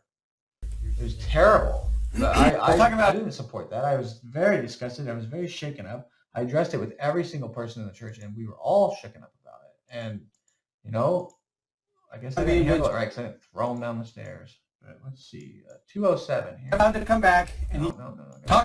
Right here. James Reinhardt, 29 years old. He was later booked into the Spokane County Jail for second-degree rape of a child. And so why do I read that article? Because after church, Mr. James Reinhardt was our visitor. He asked us if he could talk to me. And so he takes me in the back room, and me and Brother Ryan come back there, and we talk to him. And he told me that he was a sex offender. And I said, okay, well, what were you accused of? He said, it had to do with a minor, raped a 12-year-old girl. And I said, did you do it? He said, yes, I did. Okay, so he admitted he did it.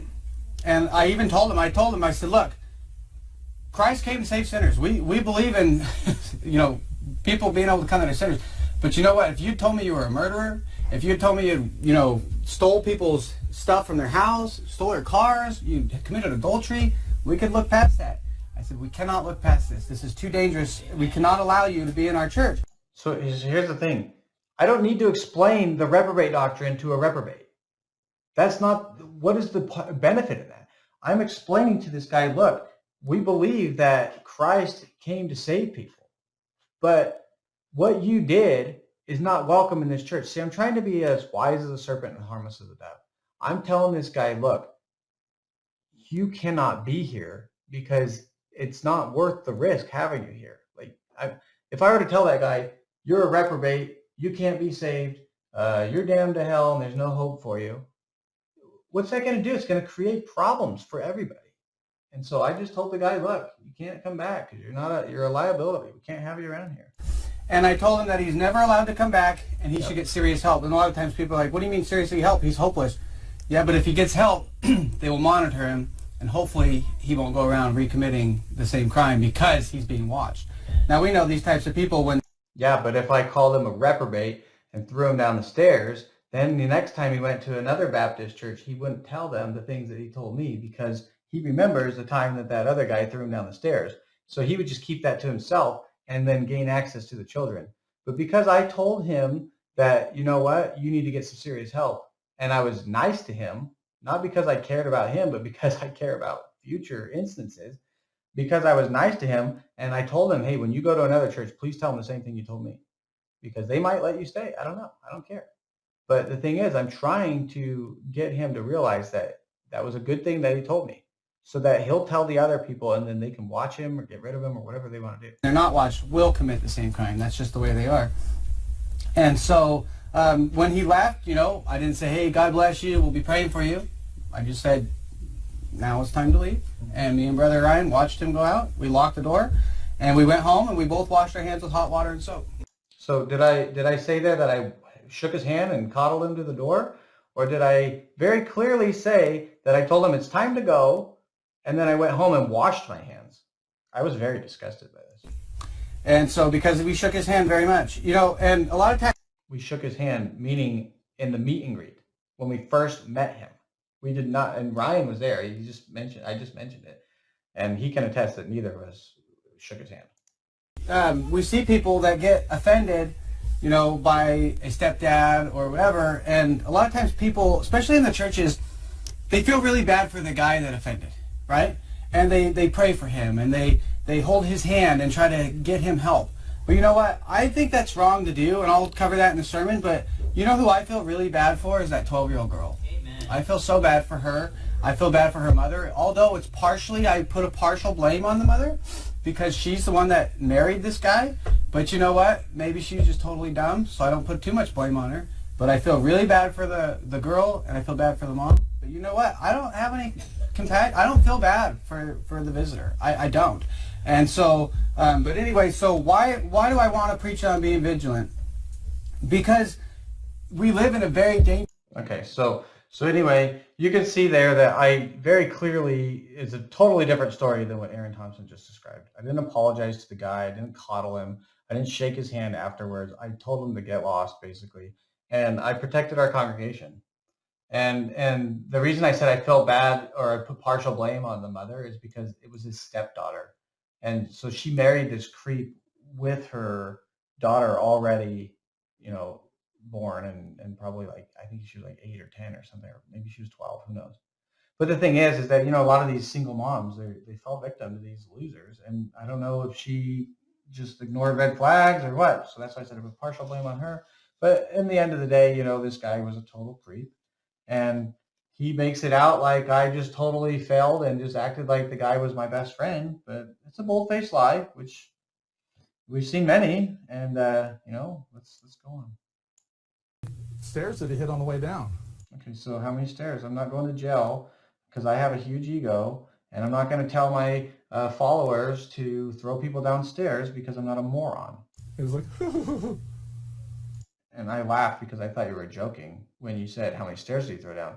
I laughed because I didn't think you were serious in the sense that you expected me to throw somebody down the stairs. That's a joke. I should be laughing right now. it's not funny. It's not. If someone did that, seriously, I'd just like, get in here, guys. Sorry, the door's right here somewhere. I don't know where it's at. Yep, more violence. Smart move. I can't understand that. If that's what you call a sweet spirit, I don't want to have anything to do with it. I think I handled the situation quite well. I don't know what this has to do with a sweet spirit.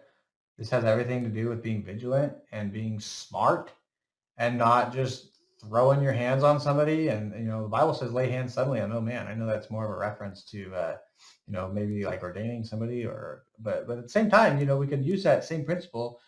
We shouldn't be quick to anger, and I don't think we should just grab somebody and throw them down the stairs. And all these guys that are saying amen, these are the future guys that will throw somebody down the stairs for you. You should go to these guys that are saying amen and talk to them and say, hey guys, I shouldn't have said that, and please don't throw people down the stairs. So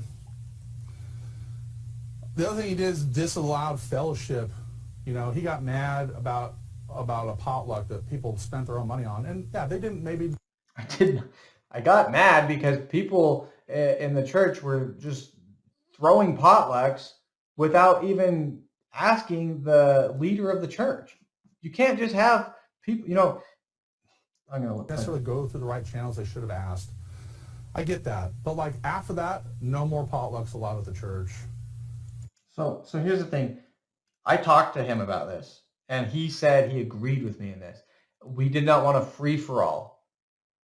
Church is a place where you come together to worship the Lord, to hear the preaching, to sing the songs, whatever. It's not a place where you come and everybody just brings a meal all the time and we just camp out and leave garbage everywhere and have I don't believe that church is a place where we just come to eat.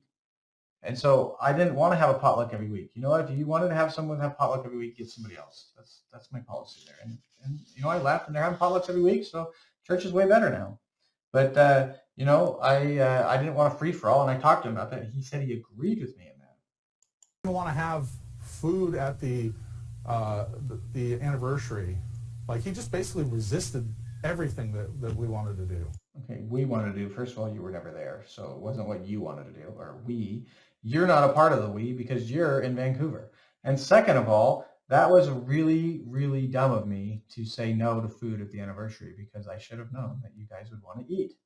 I'm being sarcastic. Who cares?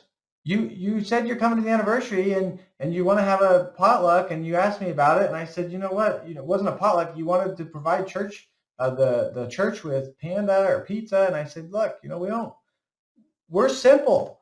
I live a simple life. I don't need to be showered with fancy foods and treats and attention and that kind of stuff. And so when you said, hey, let's have panda or whatever, and I was just like, look, we don't need that stuff. Let's just have nothing. Let's have a sack lunch. Let's make it simple. And you don't have to spend a bunch of money on the anniversary. I was trying to be nice, avoid messes. I was trying to make it easier. And I guess that's so bad of me. Everything, and it's just like it became all about politics and mass. Yeah. Kind of like his master. Ooh, another Tommy McMurtry reference. And, That's what it's all about. This is what he's really upset about, is the Tommy McMurtry thing. The one that he really was underneath. The pastor that he was really following. The one that I never talked to one time. So insecure. I don't know why he's so obsessed with Tommy McMurtry. Like, I went on his show one time, and you're obsessed. But it wasn't me.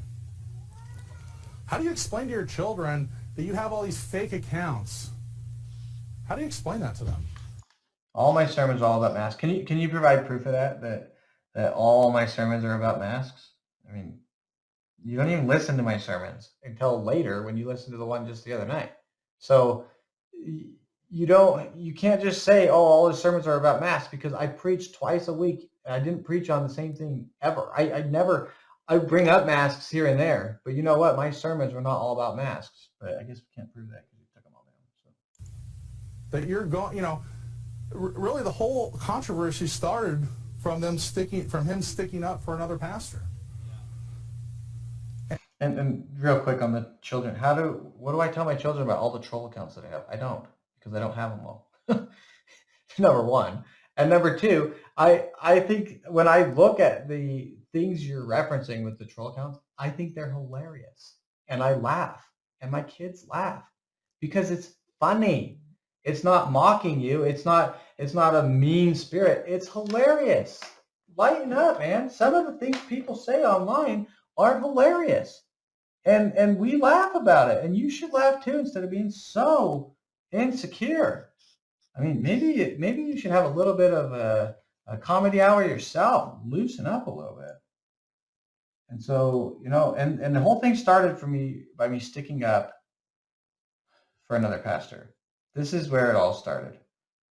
Pastor, in a chat room or a text feed, I'll post the pictures of it in a second. In a text feed, somebody was talking bad about Pastor McMurtry and Pastor Fritz. And I did stick up for them. I said, hey guys, this isn't right. And that's what started this whole thing where he says I'm talking crap about him. I'll prove that I wasn't. So let me hear him talk. And being involved in a chat group of our people. Don't get me started on chat groups. And then talking crap about me in that chat group to our church members.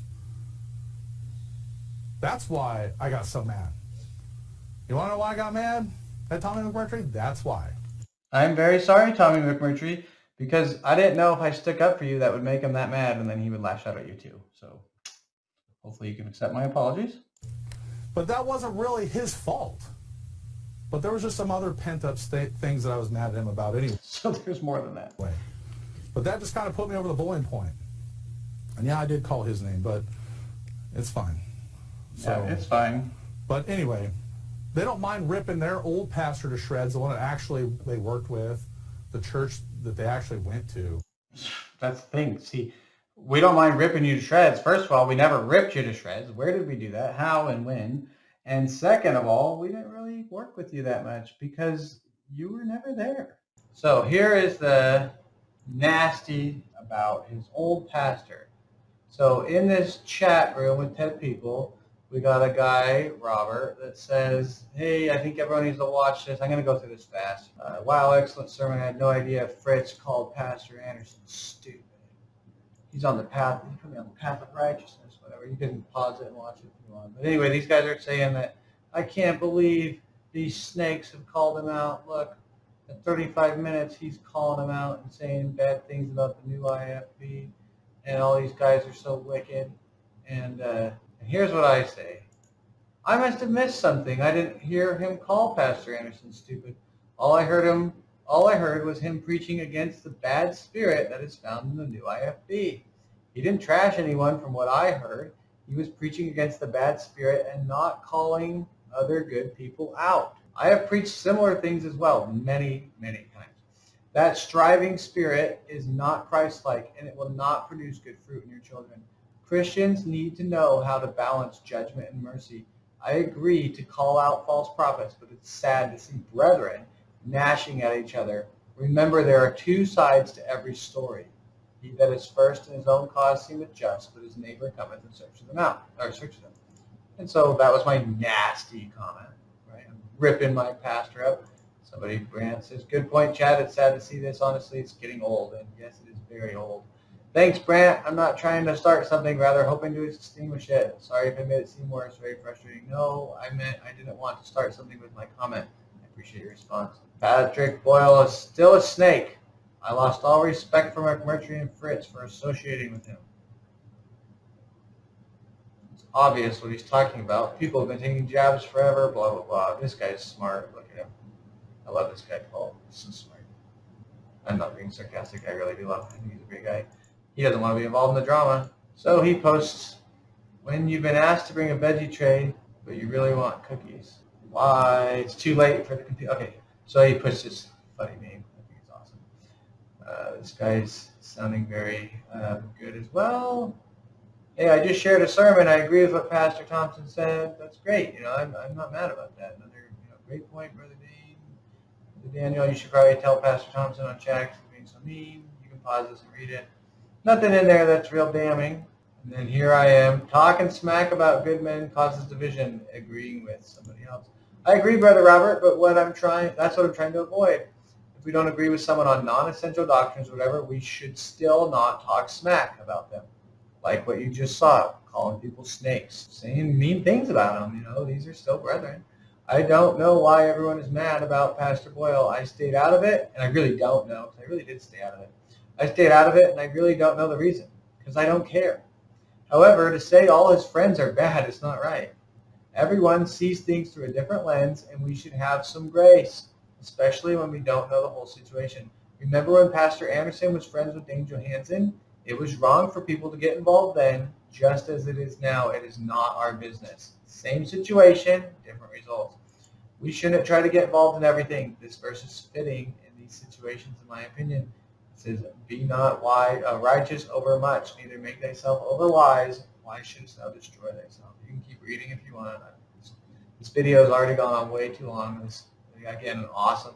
If Baptists were in charge of the Last Supper, I love it. It's just distracting from the stupidity of the conversation by posting something that's totally awesome.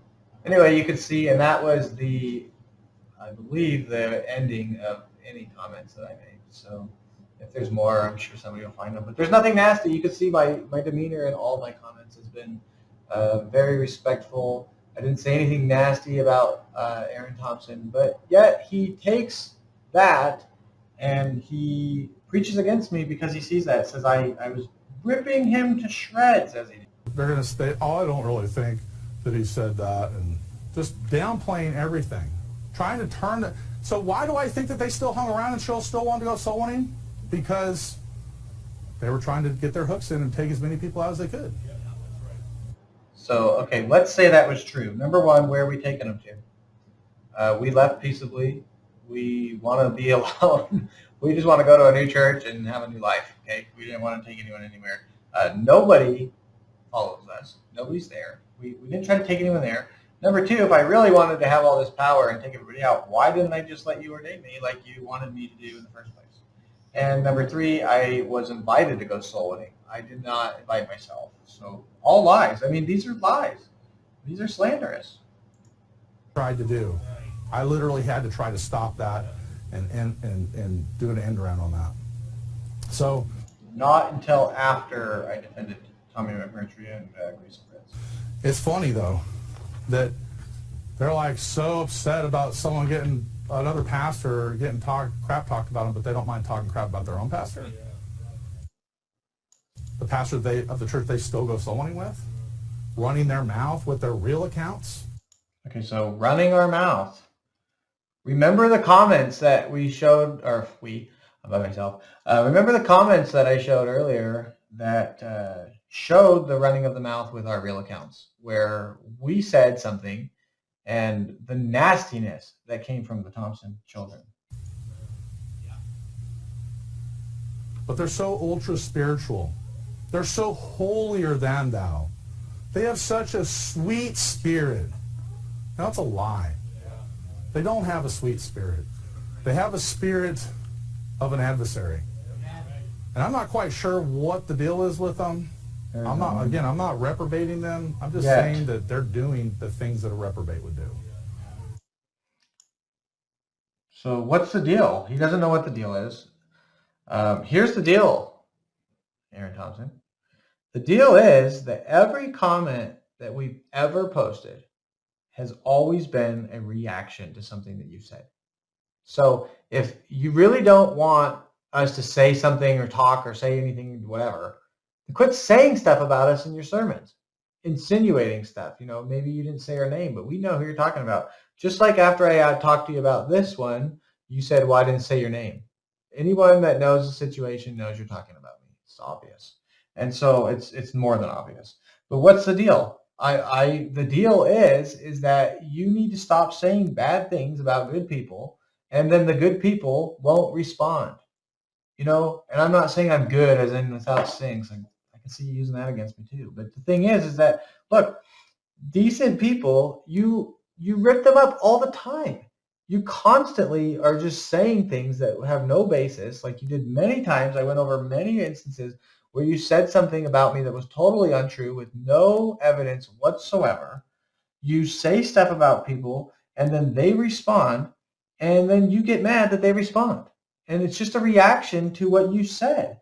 And so, here's the thing. Your church and a lot of the new IFB, they want to be able to say anything they want. They want to be able to throw things at people and say whatever they want and expect no response. And the reason I made this video is because I'm tired of being bullied, and I'm tired of you saying stuff about me and other people that I'm friends with, or even if I'm not friends with them. I'm tired of it, and so I'm just not going to stand for it anymore. You can threaten to nuke me, you can threaten to destroy me like you did earlier, but you know what? Go ahead and destroy me. If God be for us, who can be against us? I'm not worried about it because, you take a situation like your pulpit and you turn it into just a rail fest. This sermon and the night sermon to follow was simply just you, and you'll say it in a minute, it was just you getting a bunch of junk off your chest. That's not edification. That's not how you exhort and minister to your people. Getting stuff off your chest. Like it. And acting like what? Reprobates. Pretty soon you will label us reprobates. Guaranteed. Because it starts with they're acting like it to the next thing they are reprobates. We'll see. I'm sure that's coming up. So I got to end the sermon. Thank right goodness. there. I can't keep So going I'm just on. going to preach part 2 in the evening because forward to that. I literally have like 4 more pages to go. Looking forward to that. Anyway, I'm going to end the sermon there, but you know what? I'm going to just show you what God's going to do. What God's going to do? You mean what Aaron Thompson's going to do? Because you come at people and you say, this is what God's going to do. But you know what? You're doing this. And you get all stressed out and you say, oh, quit attacking us. And all these people are attacking us. You know what? You get attacked because you're poking the pig. You're kicking the beehive. I mean, you do stuff to people and they get mad and attack you. And then you're like, why am I getting persecuted? You're not going to get a reward in heaven for the persecution when it comes from you just being a jerk. I'm going to show you how we need to deal with this kind of stuff. And don't listen, folks, because the way he wants to deal with it is to lay hands on you and throw you down the stairs. Remember that. I got some more things that I need to get off my chest. Got to get it off your chest. This is Aaron Thompson's decompression hour, where he just gets off all the garbage off his chest and just dumps it on you. Today. So, and I'm sure that the trolls are buzzing right now. And I really hope you feel better. I really hope that you got it off your chest and you're ready to just have a nice day. And they're just, clicking, downloading, and all this stuff. They're getting ready to put up 4 more videos today. I go ahead and do your worst. God's going to take care of you. Yep. God's going to destroy you. Well, earlier in a text message, you said you were going to destroy me. So is God going to destroy us? Whoever we are, these people that are being attacked by you and responding? Or are you going to destroy us? I'd rather fall into the hands of the Lord, like David said, because you know what? God is fair and just and merciful. And what I've seen here in this sermon is not fair. It's not just. It's not merciful. It's not loving. It's not Christ-like. It is fleshly, earthly, sensual, devilish. That's what this sermon was. And you know what? Making this video is not something I wanted to do. I mean, look what time I'm up. Look at this. You know, and if you're one of these people and you actually are saved, you need to repent and get your heart right with God. So anyway, let's pray. Heavenly Father, So that was the end of that. Thank you, Lord. But the thing is, look, you mess with me, I will destroy you. That's what he's saying. You mess with me, I'll throw you down the stairs. You come at me, I will nuke you. You know, just leave people alone. You know, why can't you look at your congregation and say, my people in this congregation need to hear about this? I'll tell you what, they've already heard enough about the reprobates. They've already heard enough slander about good people. And they already heard way too much about how you should handle a encounter with somebody that's a pervert. Because I'm telling you what, whoever was saying amen, I don't know if it was this guy or whoever, they are going to turn violent. And, you know, I would encourage you to repent and to really, you know, study your Bible a little bit better, try to be more Christ-like. And like I said, I didn't want to make this video. I didn't want to stay up till very late in the hour. It's very late. I'm ready for bed. And I'm very, you know, I guess in the words of Aaron Thompson, I had to get some stuff off my chest. I felt like I had to respond to this. You know, people, since you have been nasty to me, have turned on me, and they have unfriended me. They have blocked me from their online stuff, and they have called me names like wicked. I've had people calling me soy boy, which I coined that phrase in this church, by the way. I've had people calling me moldy fruit, a cursing. Where do you think they're learning this? They're not just coming up with this on their own. They're watching their leader and following suit. And I'd strongly encourage you to get your heart right with God and quit being a railer yourself. You like to preach about railing a lot. You are railing against good people on a weekly basis. So anyway, I'm going to possibly, I don't know if I can do this for sure, but I might link the sermons below. But if anyone has any questions, they can reach out to me on this video. I'd be happy to answer any questions. I'm not hiding anything. I don't have any, you know, I don't have any motive. I don't have anything to gain by, you know, destroying Sure Foundation Baptist Church or Aaron Thompson. But I do have a family, and I do have a name, and a good name is better than rubies, the Bible says. And I want my name to be cleared. And I even told Pastor Thompson here, if he would make a public apology for the things he said to me, I would not make this video. And he will not do that, and which is fine. I actually needed to make the video because even if it makes public apologies, it's probably not going to matter because people have already heard the things and they're going to believe what they believe. And so this video needed to be made. And anyway, I hope that it cleared some things up, and God bless you. Thank you.